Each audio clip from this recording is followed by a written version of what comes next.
అయ్యా అందరికీ నమస్కారం. ఈవేళ మన స్టూడియోకి పెద్దలు, గురుతుల్యులు అయినటువంటి షేక్ సలార్ సాహెబ్ గారు. వారి గురించి చెప్పాలంటేనండి 52 సంవత్సరాలు, సుమారుగా 52 సంవత్సరాలు ఉపాధ్యాయులో వృత్తిలో ఉన్నటువంటి ఏకైక వ్యక్తిగా నాకు తెలుసు. ఆయనకి ఈ ఆయుర్వేద మీద కూడా కొంత అవగాహన ఉన్నది. దానికి కారణం ఏమిటంటే వారి తండ్రి గారు కూడా ఆయుర్వేద వైద్యులు అవటం, అందుచేత వీరికి దాని మీద అవగాహన ఉండడం నేను ఆయన ద్వారా కొన్ని విని ఉన్నాను.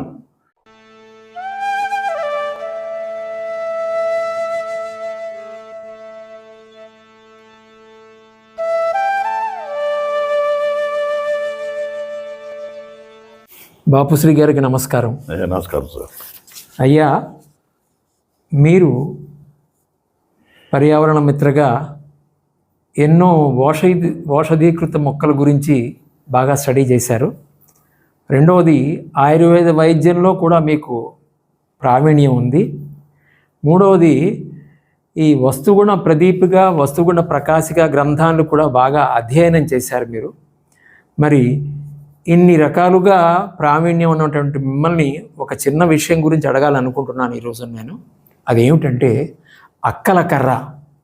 ఈ అక్కల కర్ర అనేటువంటి ఆ ఔషధీకృత మొక్క గురించి మరి కొన్ని విషయాలు మాకు వివరిస్తారని నేను ఆశిస్తున్నాను.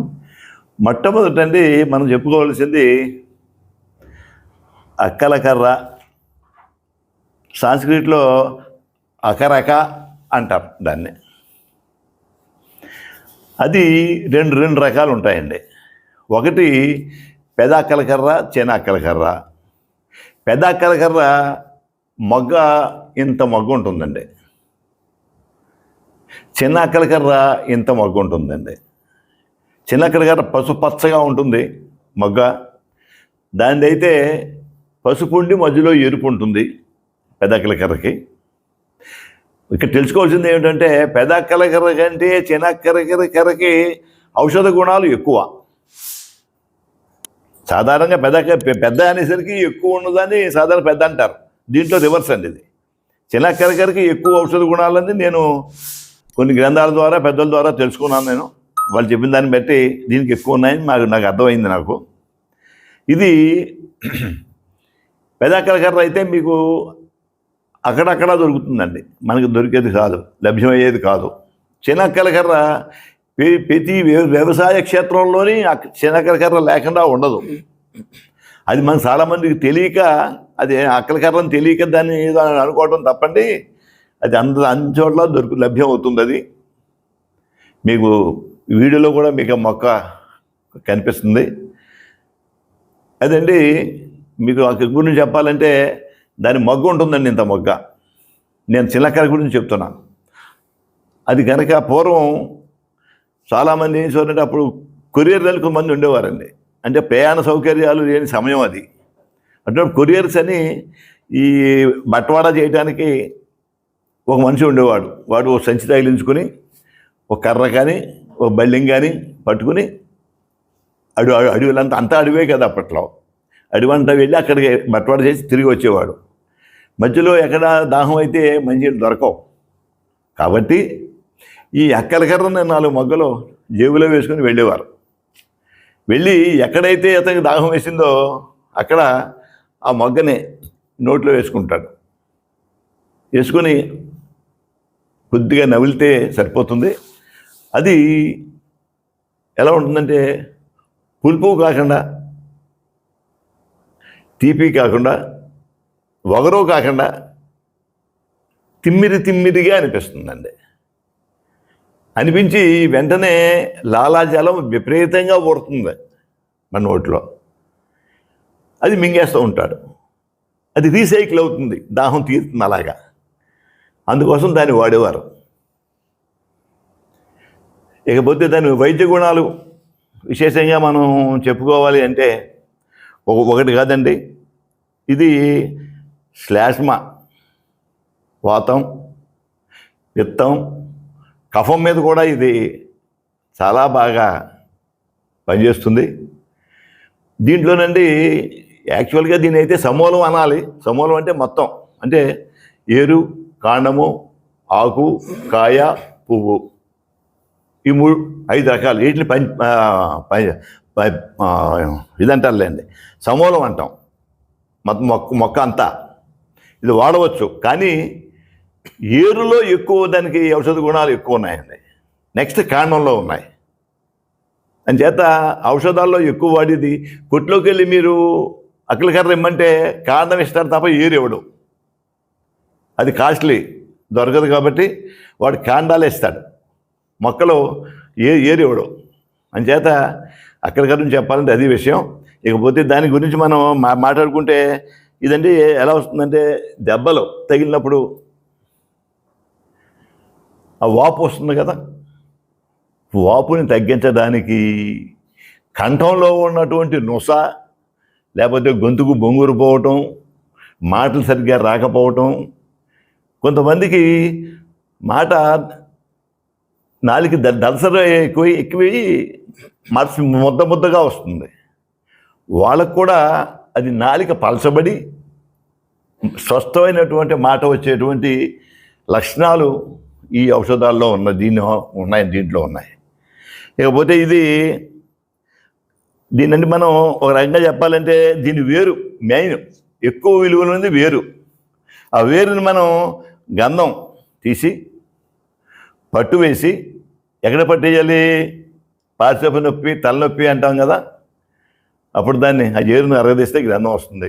గ్రంథాన్ని తీసి పట్టేస్తే 5 నిమిషాల్లో మీకు అని చెప్పి కనిపించకుండా పోతుంది. మైగ్రేన్ అంటారు, తలనొప్పి అంటే ఒంటి పార్శ్వపు నొప్పి అంటారు దాన్ని. ఓ పక్కన వస్తుంది, ఒకటే మామూలు తలనొప్పి. అది తగ్గడానికి బాగా దోహదం చేస్తుంది ఇది. అయ్యా తర్వాత ఇది గమ్మత్ ఏంటంటేనండి, పిప్పళ్ళు ఉంటాయి చాలామందికి. ఆ పిప్పిపళ్ళు వచ్చినప్పుడు పోటీ పెడుతూ ఉంటాయి, చాలా ఇబ్బంది పడుతూ ఉంటారు. అప్పుడు ఆ మొగ్గ తీసుకుని ఎక్కడైతే పిప్పని ఉందో ఆ పిప్పని మీద పెట్టి పైన పైపనితో నొక్కి పట్టుకున్నట్టయితే లోపల ఉన్నటువంటి పురుగు చచ్చిపోయి మీకు పెయిన్ ఇమీడియట్గా పెయిన్ తగ్గిపోవటానికి బాగా దోహదం చేస్తుంది ఇది. ఇది ఎక్కువ మందికి వచ్చేటువంటి ఇదండి. పంటి రోగం చిన్నపిల్లలకు వస్తుంది, పెద్దవాళ్ళకి బాగా ఎక్కువ వస్తుంది. ఇద్దరికి వస్తుంది. అంచేత ఇది వాడటానికి చాలా వీలైంది, ఖరీదు కాదు, అందరికీ దొరికేది. అంచేత దాన్ని మనం ఈజీగా వాడుకోవచ్చు. ఇకపోతే పడిశం, గొంతు నొప్పి, శ్లేష్మము ఉంటుంది. దానికి ఏరుని అరగదీసి ఆ గంధం వస్తుంది. గంధాన్ని కాస్త నీటిలో కలిపి, సన్నీటిలో కలిపి లోపల కొద్దిగా తీసుకుని, తరువాత ఆ నీటినే కొంచెం నోట్లో పోసుకుని పుక్కిలించి ఊసేస్తే ఆ గొంతుకులో ఉన్న గరగర, గొంతు నొప్పి, ఆ శ్లేషము, ఆ రొంప అన్నీ కూడా తగ్గించేటువంటి దివ్య లక్షణం ఉన్నటువంటి ఇది ఒక మొక్క అండి. గొంతు సంబంధమైనటువంటి వ్యాధులు అన్నీ పోతాయి, అన్నిటికీ గ్యారెంటీగా పోతాయండి. ఇక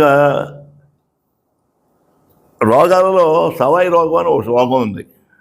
పూర్వకాలం ఉండేది, ఇప్పుడు తగ్గింది. అది దాన్ని సిఫిలిస్ అనేవారు.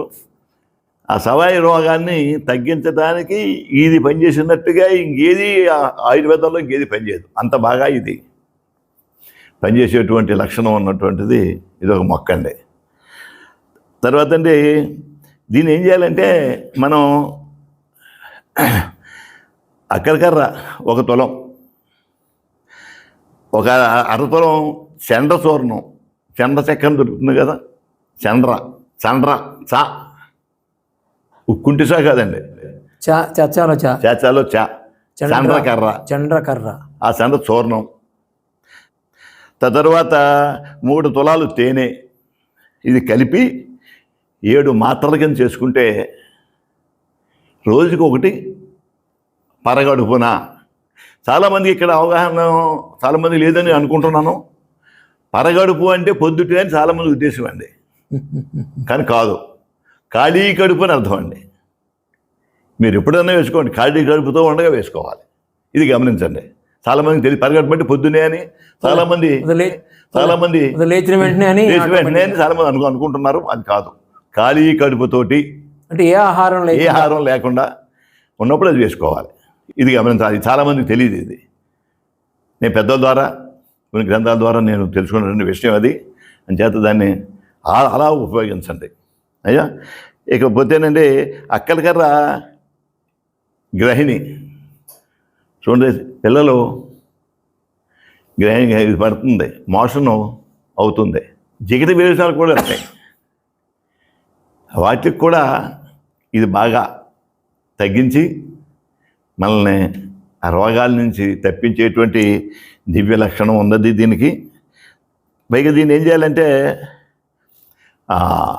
దీని కనుక మనం దీని రసం తీసుకుని దీన్ని మనం ఒక చెంచా పంచదార కలిపి లోపల తీసుకున్నట్టయితే, అంటే 2 సమపాళ్ళలో ఉండాలి. అది సగం, ఇది సగం. అది చెంచాది చెంచా సంబాళ్ళలో తీసుకుని దాని కనుక మనం కలిపి ఇచ్చినట్టయితే ఋతు సంబంధమైనటువంటి రోగాలు తగ్గించేటువంటి మొక్క. అది కాకుండా నోటికి సంబంధించిన సిగుళ్ళు వాపు కానీ, సిగుళ్ళ నుంచి రక్తం కారడం కానీ, సిగుళ్ళు వాపు అంటాం, వాపు కానీ వచ్చినట్టయితే నోటిపోత అంటాం దాన్ని. ఈ రోగాలన్నింటినీ కూడా మీరు దాని ద్వారా 2 అవర్స్కి ఒకసారి రోజు 2 సార్లు కనుక మనం వేసుకుంటే ఆ నోటిపోత, ఆ పళ్ళ సంబంధించిన వ్యాధులు కూడా తగ్గిపోతాయి.